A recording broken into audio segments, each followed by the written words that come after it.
Dans les vidéos précédentes, nous avons vu comment déclarer les liens dans l'ontologie, exécuter des actions sur le système de gestion, puis interroger ontologie et système de gestion.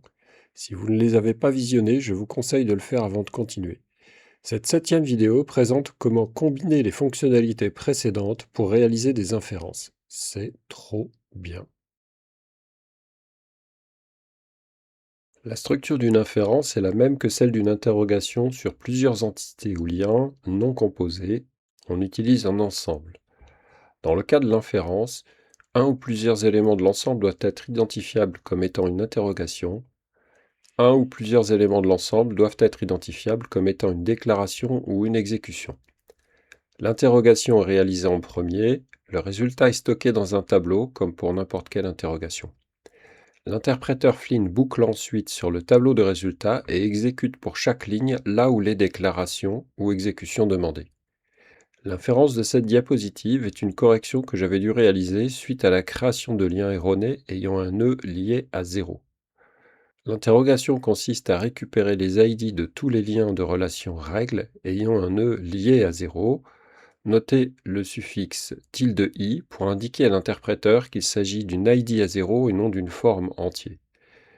L'exécution est celle de l'action lien.maj.supprime sur les liens trouvés. On a déclaré le format de l'action avant l'inférence. La variable générée euro_no_lig_intero est l'indice de la boucle sur les résultats. Euro_id chapeau accolade est en fait l'expression abrégée de l'instruction euro_id de euro_no_lig_intero chapeau accolade.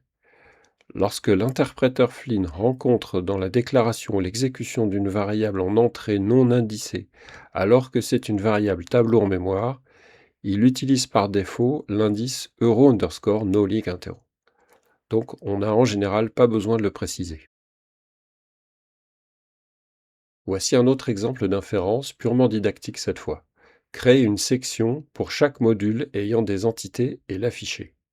Préalablement, on recherche l'ID du domaine public dans lequel on va créer des sections, car le domaine est obligatoire.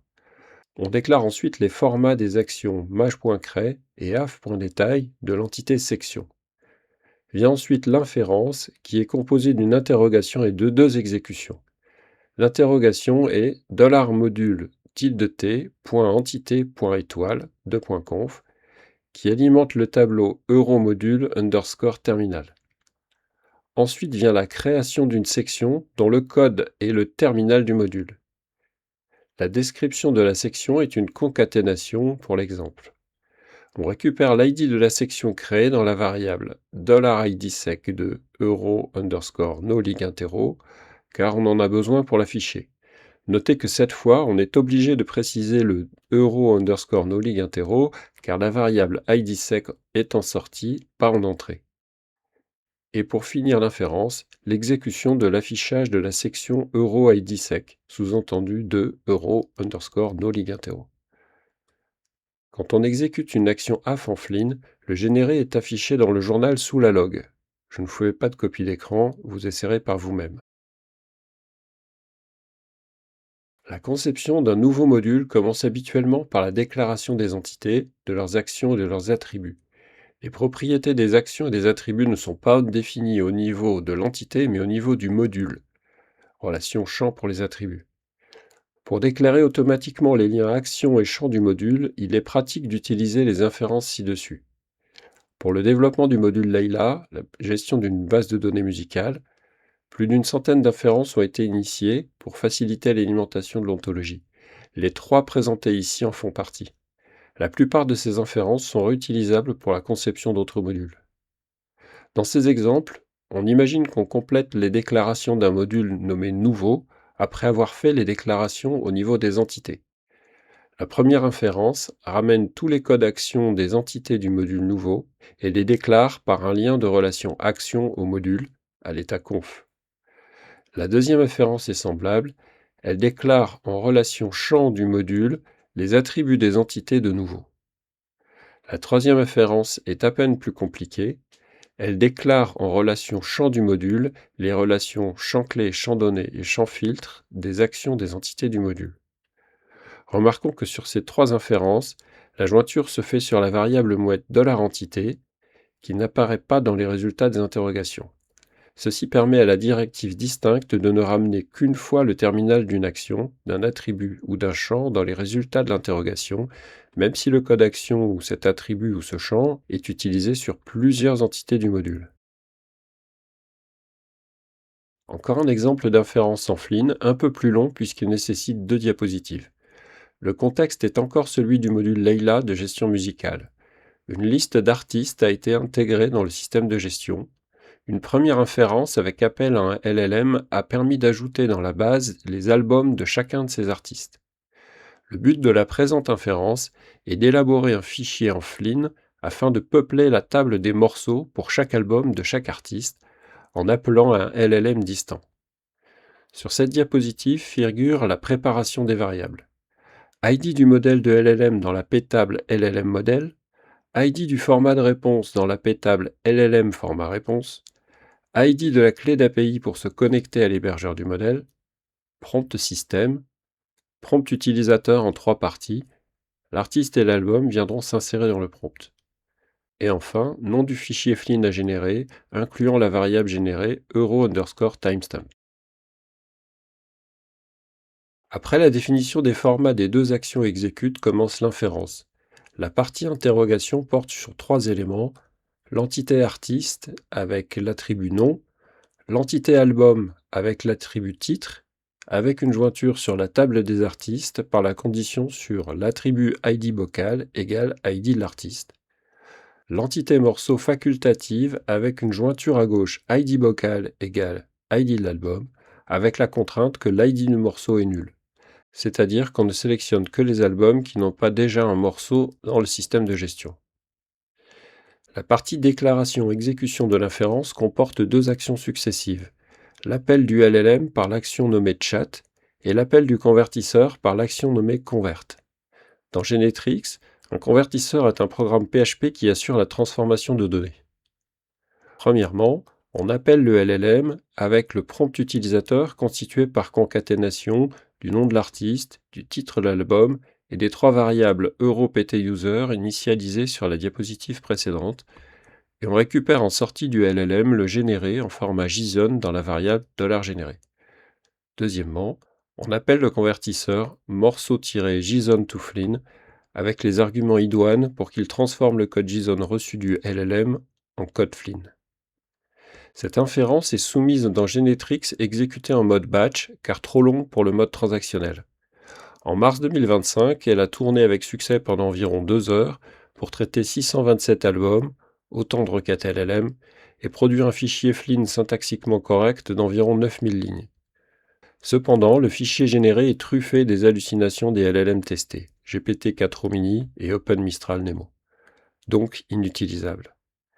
Quasiment tout le temps de traitement est passé en attente de réponse du LLM. Gageons que sur ces 2 points, des modèles plus performants sont disponibles aujourd'hui. Cet exemple de code est tiré du fichier de déclaration all.rdf converti en Flynn et permet de voir l'utilisation d'inférences pour charger des tableaux de variables à partir de liens. C'est un peu chaud d'expliquer tout ça en une diapositive, mais essayons. Un peu de contexte d'abord. All signifie Ontology Web Language. C'est un standard du web sémantique pour définir des ontologies. Le fichier d'origine est écrit en RDF pour Resource Description Framework qui respecte le format XML. Tout ça est défini par le W3C, World Wide Web Consortium. J'ai écrit un convertisseur pour traduire les fichiers RDF en code Flynn afin de pouvoir charger les ontologies du web sémantique dans des ontologies personnelles qu'on peut créer dans Genetrix. Regardez la première ligne de commentaire. En RDF, une ressource est écrite namespace de point ressource. En Flynn, ce sera namespace.typeResource.ressource. En effet, les terminaux n'ont pas de namespace, donc on utilise des liens pour désigner les ressources, et comme on respecte la convention de nommage des relations des liens, on utilise le type de la ressource, en général c'est class, property, individual, data type. Ici, AllDifferent est une classe de all. Chaque fichier RDF définit son namespace, parfois plusieurs, et les types de ses ressources. Mais on ne connaît pas le type des ressources des autres namespaces utilisés mais non déclarés par le fichier. Ici, RDF, DC, RDFS et XSD. Alors pour simplifier la traduction automatique du code RDF en Flin, on passe par des variables tableau indicées. Regardez tout en bas un exemple de triplet RDF traduit en lien Flin. On utilise trois variables.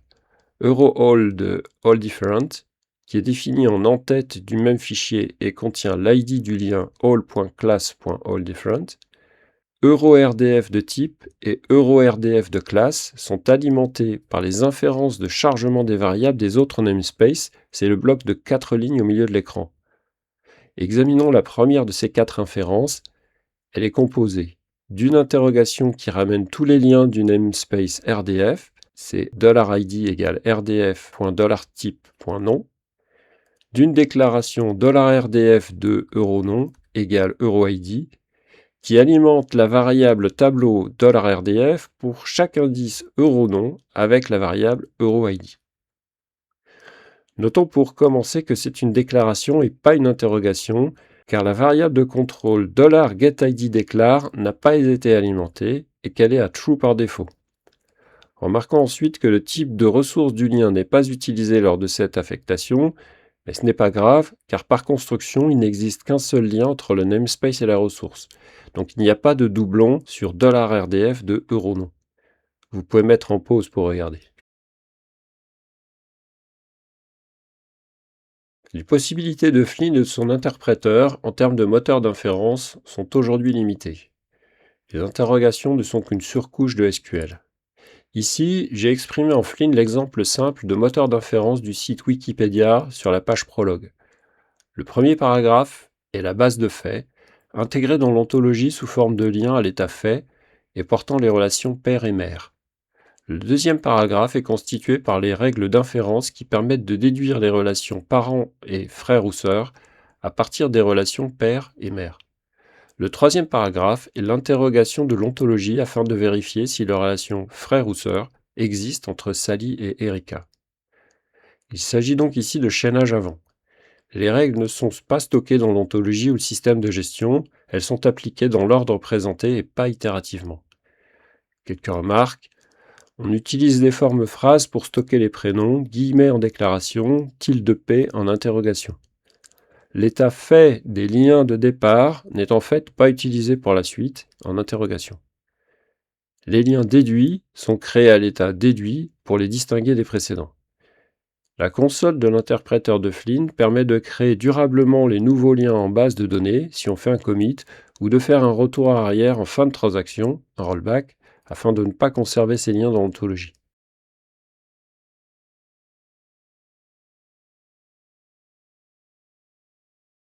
Pour effectuer du chaînage arrière, avant même de développer un moteur, il serait nécessaire de stocker les règles d'inférence dans l'ontologie, soit dans les tables existantes, au prix d'une transformation pour passer du format d'entrée au format lien plus séquence, ça me paraît possible, soit dans de nouvelles tables dédiées.